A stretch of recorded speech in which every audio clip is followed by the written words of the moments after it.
છોટાઉદેપુર જિલ્લામાં 8 વર્ષની બાળકી સાથે દુષ્કર્મ આચરનાર નરાધમને 20 વર્ષની સખત કેદની સજા ફટકારતો હુકમ કર્યો છે. નામદાર કોર્ટે ભોગ બનનારને ₹4 લાખનું વળતર ચૂકવવા આદેશ કર્યો છે. છોટાઉદેપુર સ્પેશિયલ પોક્સો કોર્ટના ન્યાયાધીશ સી.કે.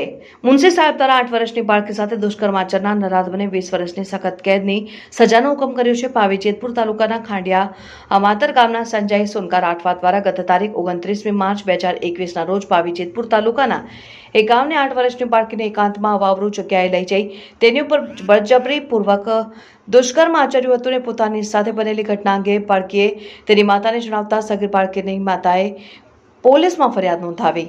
પોલીસે આઈપીસીની કલમ 376 AB અને જાતીય ગુનાઓની રક્ષણ બાબત અધિનિયમ 2012ની કલમ 4 એટલે કે પોક્સો એક્ટ હેઠળ ગુનો નોંધી આરોપી સંજય રોનકા રાઠવાને ઝડપી પાડી જેલ હવાલે કર્યો હતો. બનાવ અંગેનો કેસ છોટાઉદેપુર સ્પેશિયલ પોક્સો કોર્ટના ન્યાયાધીશ સી.કે. મુનશી સાહેબની કોર્ટમાં ચાલી જતા જિલ્લા સરકારી વકીલ સોનલબેન દેસાઈ દ્વારા કરાયેલ ધારદાર દલીલો, 16 જેટલા દસ્તાવેજી પુરાવાઓ અને 13 સાક્ષીઓની જુબાની આધારે સમાજમાં જાતીય બાળ ગુનાહિત કૃત્ય આચરનાર લોકોમાં કાયદાનો ડર બેસાડવા સમાજમાં દાખલારૂપ હુકમ કરતા આરોપી સંજય સોનકા રાઠવાને દુષ્કર્મના ગુનામાં 20 વર્ષની સખત કેદની સજા અને ₹25,000નો દંડ અને જાતીય ગુનાઓથી બાળકોના રક્ષણ બાબત અધિનિયમ 2012ની કલમ 7ના ગુના સબબ તકસીરવાર ઠેરવીને સદર અધિનિયમની કલમ 8ના અન્વયના શિક્ષાપાત્ર ગુનામાં 5 વર્ષની કેદની સજા અને ₹15,000નો દંડ ફટકાર્યો છે અને આ બંને સજાઓ એકી સાથે ભોગવવાનો હુકમ કર્યો છે અને સાથે ભોગ બનનાર સગીર બાળકીની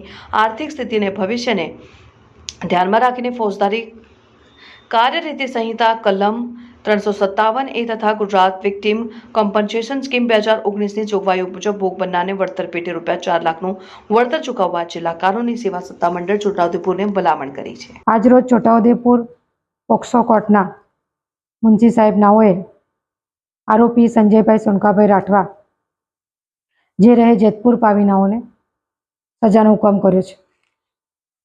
આ કામમાં ફરિયાદની હકીકત જોવા જઈએ તો આ કામના જે ભોગ બનનાર છે તેઓની ઉંમર 8 વર્ષની હોય છે અને તેઓની માતા ફરિયાદી બને છે. આ કામના કહેવાતી હકીકત એવી છે કે આ કામના ભોગ બનનાર ધૂળેટીનો તહેવાર હોય અને તે તેના મિત્રો બહેનપણીઓ સાથે ધૂળેટી રમતી હોય છે. તે વખતે આ કામના આરોપી આ જે ભોગ બનનાર છે તેઓની માતા પાન પડીકીને ગલ્લો કરતા હોય ત્યાં આવે છે અને ભોગ બનનારને ખેતરમાં લઈ જાય છે અને ત્યાં ભોગ બનનાર મોટર ચાલુ કરવાનું હોય છે જેથી એ ત્યાં જાય છે અને આ કામના આરોપી તેઓને અવાવરૂ જગ્યા ઉપર લઈ જાય, ખેતરમાં લઈ જાય તેની સાથે દુષ્કર્મ કરે છે.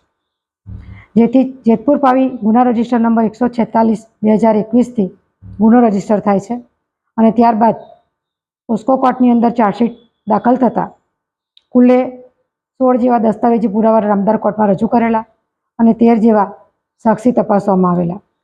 જેથી આજરોજ નામદાર કોર્ટે આરોપીને 20 વર્ષની સખત કેદની સજા અને વળતર રૂપે ભોગ બનનારને ₹4 લાખ રૂપિયાનો હુકમ કરેલો છે. છોટાઉદેપુર જિલ્લા સરકારી વકીલ સોનલબેન દેસાઈ.